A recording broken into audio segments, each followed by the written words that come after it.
Hay dos órganos que históricamente se han disputado el renglón, la casilla de el más importante del cuerpo humano.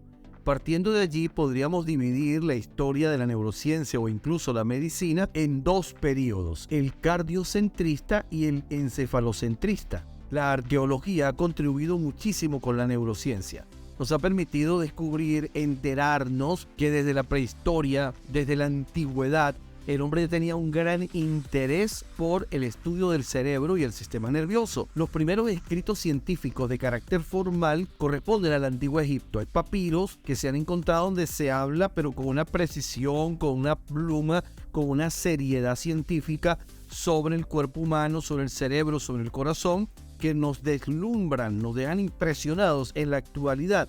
Descubrir, saber la forma como ellos estudiaban el cerebro, el corazón y otros órganos del cuerpo. En esos tiempos en que se elevó la grandeza egipcia, que no solo se construyeron grandes pirámides y se hizo mucho por el desarrollo de la escritura, en esos tiempos no solo fue importante a nivel de la arquitectura, a nivel de la ingeniería, a nivel de las matemáticas, sino que a nivel de las ciencias médicas, el desarrollo que aportó Egipto es muy importante en nuestros días. Tenían mucho interés por el cerebro, específicamente por la glándula pineal. Para ellos la glándula pineal era como que el punto de conexión entre lo divino y lo humano. Era como un punto en el que el ser humano podía conectarse con lo que había más allá de lo físico para poder tener un mejor vivir.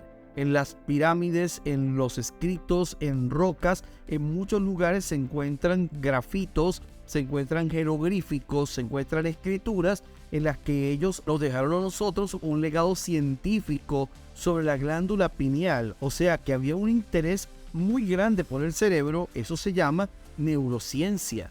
Ellos estudiaban el cerebro con mucha dedicación y le daban mucha importancia. Sin embargo, no eran encefalocentristas. Para ellos, el órgano más importante del cuerpo humano era el corazón. Por lo tanto, el período al que se corresponde Egipto, desde Egipto hasta la antigua y gran Grecia, todo ese período era cardiocentrista. Para ellos, lo más importante, el centro de la vida, de las emociones, decisiones y todo estaba en el corazón. Fue hasta el surgimiento de la filosofía griega que vamos a encontrar ahora que al cerebro se le comienza a dar mucha importancia y viene la etapa del encefalocentrismo, que es el periodo al que correspondemos nosotros. Por eso en nuestros tiempos le damos tanta importancia al cerebro y decimos que todo en el cuerpo humano y en la vida de un ser se corresponde al cerebro, que todo nace, muere en el cerebro y que todo depende del cerebro, porque somos encefalocentristas. Esa cosmovisión cardiocentrista de los egipcios se dice que fue transmitida a hombres como Moisés y Abraham. Por eso la Biblia es cardiocentrista. Algunos datos y registros históricos dicen que Abraham fue discípulo de Hermes Trismegisto, considerado el más grande de los sabios de Egipto, tanto así que fue elevado al nivel de Dios y se le conoció como el Dios Thoth. Por ello, cuando se estudia Cábala hebrea, encontramos mucho cardiocentrismo. Por su parte, Moisés, que si leemos la Biblia vamos a encontrar que él fue criado en Egipto, que él fue criado por el faraón, por la hija del faraón, educado en las academias egipcias, grandes universidades y escuelas que tenían los egipcios. Por eso es que luego Moisés sale de Egipto, Moisés forma su propio grupo, su propio pueblo, nace el Israel que había caído cautivo en lo de los egipcios, resurge, pero ahora Moisés es quien los guía, escribe ahora las tablas de la ley, los estatutos, los preceptos, los mandamientos, cómo debía funcionar el pueblo, y todas esas leyes son cardiocentristas. Siempre se habla de la maldad del corazón, los hechos del corazón, la importancia del corazón, que Dios tiene que estar en tu corazón, corazón, corazón, corazón, corazón. Nunca hablamos del cerebro, poco se habla de la mente. ¿Por qué? Porque la influencia de la escuela egipcia sobre Moisés y luego Moisés sobre todos los que vinieron escribiendo el resto de los libros después de la Torá, o lo que se conoce como Pentateuco, todos los que escribieron el Antiguo Testamento o Tanaj, todos ellos eran cardiocentristas, porque el poderío griego comienza ya cuando, si nos vamos a las páginas de la Biblia, en los últimos libros, por ahí por Malaquías, ya con Alejandro Magno, y todo esto va surgiendo la grandeza de Grecia. Y cuando entramos ya a lo que se conoce como el Nuevo Testamento, ya la grandeza de Grecia se ha transformado y comienza el resurgir del Imperio Romano, que traía la herencia de Grecia, pero ya la mentalidad romana es una mentalidad que dejó el cardiocentrismo para dar lugar al encefalocentrismo por la influencia de los sabios griegos. Ahora, no fue que un día llegaron los griegos, se sentaron y dijeron, mire, vamos a quitar el corazón como el órgano más importante y vamos a darle el lugar al cerebro. No. Esto fue discusión, esto fue confrontación, esto fue análisis, esto fue debate, esto fue filosofar y filosofar, analizar, estudiar para poder ir llegando a una conclusión como la que ellos desarrollaron. De hecho, encontramos gran confrontación en maestros muy importantes como Hipócrates y Aristóteles. Por ejemplo, Hipócrates opinaba: los hombres deben saber que del cerebro y solo de él viene la alegría, las delicias, el placer, la risa y también el sufrimiento, el dolor y los lamentos. O sea, está diciendo que todo procedía y surgía del cerebro, que nos dice que su pensamiento era encefalocentrista. Podemos seguir leyendo de Hipócrates: del cerebro adquirimos sabiduría y conocimiento. Vemos y oímos y sabemos lo que está bien y lo que está mal, lo que es dulce y lo que es amargo. Y por el mismo órgano nos volvemos locos y deliramos. De allí surge el miedo y los terrores nos asaltan. El pensamiento de Hipócrates es muy similar a lo que nosotros hoy estudiamos y conocemos por neurociencia o por funciones cerebrales. O sea que somos hipocráticos, que somos del pensamiento de Hipócrates en función de cuál es el órgano más importante del ser humano. Somos encefalocentristas que seguimos el pensamiento ideológico, la cosmovisión científica de Hipócrates. Por su parte, Aristóteles le contradecía porque para él la mente y nuestros sentimientos estaban en el corazón. Cardiocentrista. Él decía: el cerebro forma parte de la mente, pero la mente es algo físico. Para él, el cerebro era importante, pero estaba sujeto, era controlado por el corazón. Entonces allí había una disputa entre cuál era el órgano más importante, de dónde nacían las emociones, los sentimientos, las ideas, la creatividad, de dónde salía la ética, la moral, el bien y el mal. Para uno del corazón, para otro del cerebro.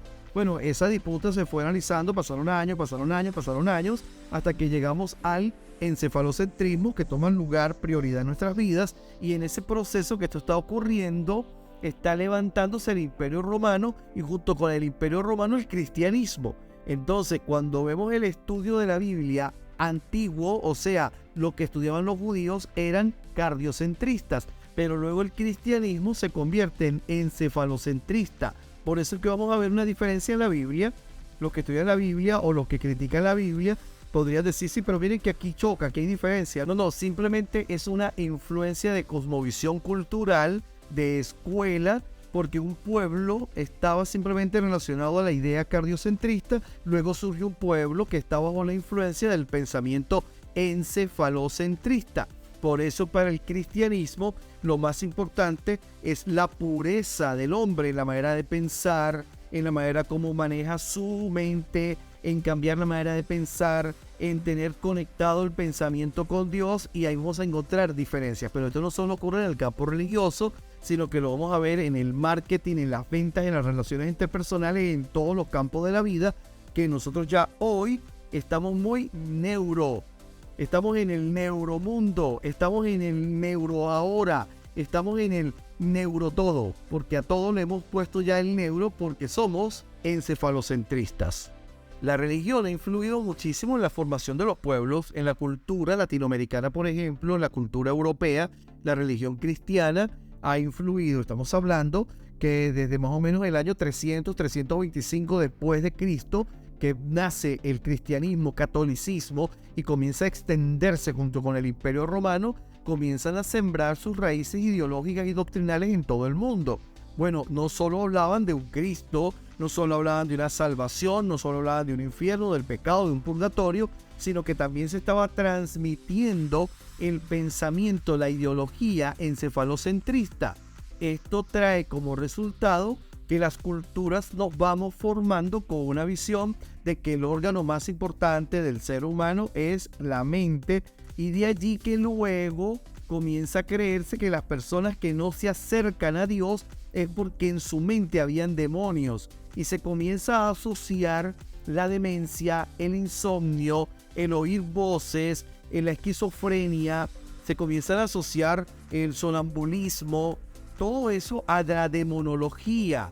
La iglesia toma el poder, se adueña de la neurociencia, prohíbe el estudio de la neurociencia y se comienzan a hacer prácticas dentro de la iglesia. Si eras un científico que pertenecías al clero, podías llegarte hasta el cerebro de una persona. Y una de las maneras como se hacían exorcismos era haciendo trepanaciones, huecos en el cráneo, para que por allí pudiesen salir los demonios que estaban atormentando a una persona. Bueno, todo esto puede ser criticable, todo esto puede ser censurable, podemos decir que era una locura. Sí, podemos señalarlo de todo esto, pero la verdad es que todo esto contribuyó a que de una manera acelerada avanzase el estudio de nuestro cerebro. Ahora, partiendo de allí y de creer que el cerebro es el órgano más importante del cuerpo humano, llegamos a considerar erróneamente que el cerebro es un órgano autónomo que puede funcionar por sí mismo, solo, sin tener relación con otros órganos, y que es tan poderoso que él controla todo en el cuerpo y a él nadie lo controla. Y ahí estamos en gran manera equivocados, porque en el universo no existe la independencia. Hay tres estados: dependencia, independencia, interdependencia. La dependencia es un estado parasitario. La dependencia enferma. Una persona que depende de otra emocional, económica, espiritualmente, es una persona parasitosa. Se alimenta de lo que otro tiene, de lo que otro produce. Termina por enfermar al que lo alimenta, al que lo nutre, y termina hasta matándolo, causándole la muerte. Es un parásito todo el que sea un dependiente. No, yo dependo de esta persona, dependo económicamente para poder vivir, dependo emocionalmente para estar estable. Es un parásito, termina enfermando el corazón, la mente, las emociones, daña la salud mental, daña la economía de la otra persona. La dependencia es nociva. El cerebro no es dependiente, pero tampoco es independiente, porque la independencia es una actitud egocéntrica, egoísta, ególatra, nociva, dañina, que rompe la armonía del universo. En el universo todo es interdependiente. Una persona que se declara independiente está negándole el derecho a quienes le rodean a poder disfrutar de su conocimiento, disfrutar de sus bienes, disfrutar de lo que produce. Le está negando el derecho a los demás de bendecirlo, de apoyarlo, de ayudarlo para poder sembrar y cosechar mañana. Si alguno de ustedes mañana me dice: profesor, le quiero regalar una funda de café, ven acá, bienvenida. Necesito que ustedes me regalen una bolsa o funda de café. No, gracias a Dios tengo mis necesidades cubiertas. Necesito que ustedes mañana digan: profesor, le voy a depositar $100 para que vaya a un restaurante y coma con su esposa. Gracias a mi Dios no lo necesito. Pero si yo digo: no, yo no voy a recibirlo porque yo no voy a estarle recibiendo lo demás, porque para eso yo soy una persona independiente, yo estoy negándote el derecho a que tú siembres tu semilla de bienestar, de felicidad, de alegría, de economía, lo que sea, en mi vida, para que mañana puedas cosechar y multiplicar más. La independencia es nociva, es dañina. Por lo tanto, nuestro cerebro no es independiente de nada, es un órgano interdependiente. Todos los órganos del cuerpo dependen de él y él depende de los órganos del cuerpo. Así funcionan nuestros sistemas. Así funciona nuestro sistema universal, así funciona nuestra sociedad y así debe funcionar todo. Porque si hoy la humanidad dejase de respirar, yo moriría. Porque para yo poder recibir oxígeno, necesito el dióxido de carbono que ellos expulsan. Tú respiras, tomas oxígeno, tú expiras. ¿Qué botas? Dióxido de carbono. Yo no voy a respirar tu dióxido de carbono porque voy a morir. Pero las plantas toman el dióxido de carbono, lo transforman, ellas necesitan tu dióxido para vivir. Entonces, si tú mañana dijeses: no, yo no voy a respirar más yo voy a ponerme una bombona de oxígeno y el dióxido, hay una máquina que lo quema, tú estarías matando las plantas. Esa planta no podría tomar el dióxido para transformarlo y convertirlo a oxígeno, expulsar oxígeno y que yo pueda respirar oxígeno. Cada vez que yo expulso, yo estoy contribuyendo para que las plantas puedan transformar, producir oxígeno y que tú puedas respirar. Todos estamos interconectados. Yo necesito de las plantas de mí. Ustedes necesitan de mí, yo necesito de ustedes. Todos necesitamos de todos porque es el orden natural de la vida, la interdependencia. El cerebro forma parte de un sistema, el sistema nervioso, y nuestro cuerpo funciona por un conjunto de sistemas. El sistema nervioso es uno de los sistemas del cuerpo humano. Nuestro cerebro, del cerebro sale la médula espinal, que está por todo el centro de la columna vertebral hasta abajo, nuestras pompas y nuestros glúteos, donde está el coxis. Por ahí desciende toda la médula espinal y desde la médula espinal sale una ramificación de axones que son los nervios. Esos nervios van a conectar con todas, pero absolutamente todas las regiones de mi cuerpo para que a través de esos conectores y de esos cables que van a conectar a la médula y de la médula al cerebro exista una interrelación, una conexión, un diálogo, una comunicación constante. Todos los días, estoy dormido, se están comunicando, estoy despierto, se están comunicando. En este instante se están comunicando. Tú tienes millones de datos de comunicación en este momento que están viajando desde tu cerebro a todas las partes del cuerpo y desde todas las partes del cuerpo al cerebro. Todos los sistemas, respiratorio, circulatorio, cardíaco, endocrino, todos los sistemas están interconectados y dependen unos de los otros. Si uno no funciona, el otro muere. Así que el cerebro no es independiente. El cerebro depende del pulmón, el cerebro depende del corazón, pero el corazón depende del cerebro y el pulmón depende del cerebro. Todos dependen de todos. El pulmón recibe el oxígeno, manda el oxígeno al corazón. El corazón lo bombea y lo envía con fuerza por medio de la sangre para que llegue al cerebro. Si el cerebro dejase de recibir oxígeno por 2 minutos, el cerebro moriría. ¿Qué le pasó a la región cerebelosa? El cerebelo está dividido en 2 partes. Cerebelo izquierdo, cerebelo derecho. Y ese cerebelo está dividido a su vez, cada hemisferio tiene como 2 partes a nivel del sistema circulatorio.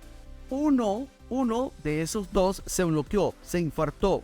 Entonces no le llegó sangre a una parte de mi cerebelo. Al no llegarle sangre, ¿qué ocurrió? Murió. Esa parte de mi cerebelo murió.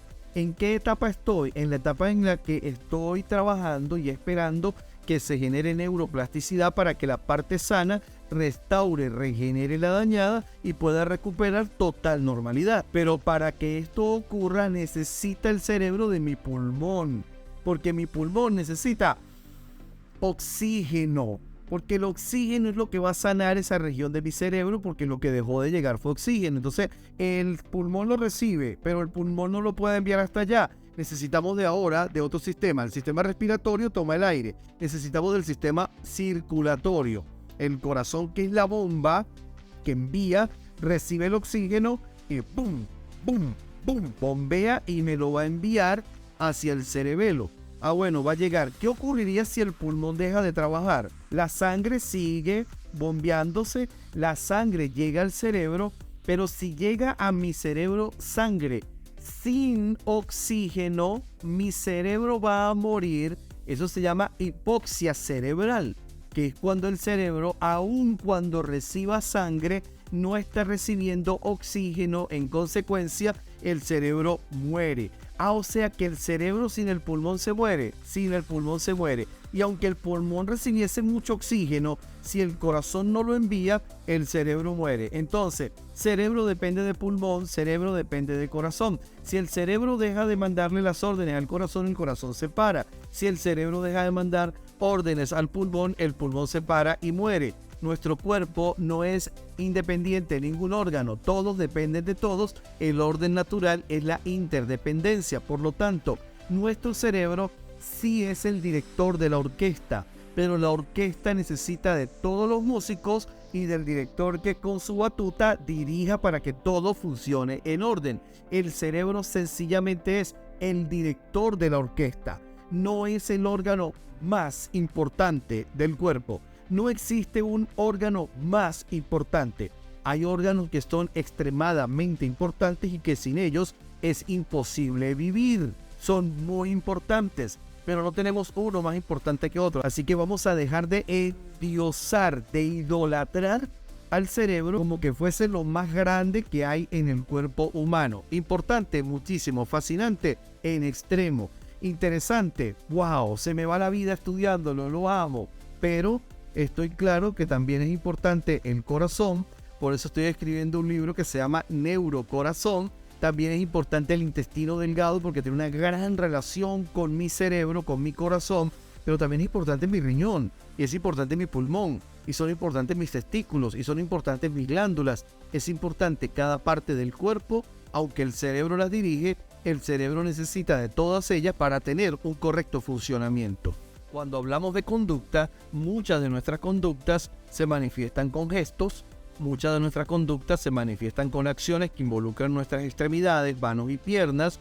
Muchas de nuestras conductas se manifiestan con palabras, se manifiestan con miradas. Bueno, todo eso tiene una previa construcción en nuestro cerebro y va a depender de la programación mental, de la forma como estamos programados. Sigamos avanzando para poder entender sobre programación mental y funciones cerebrales.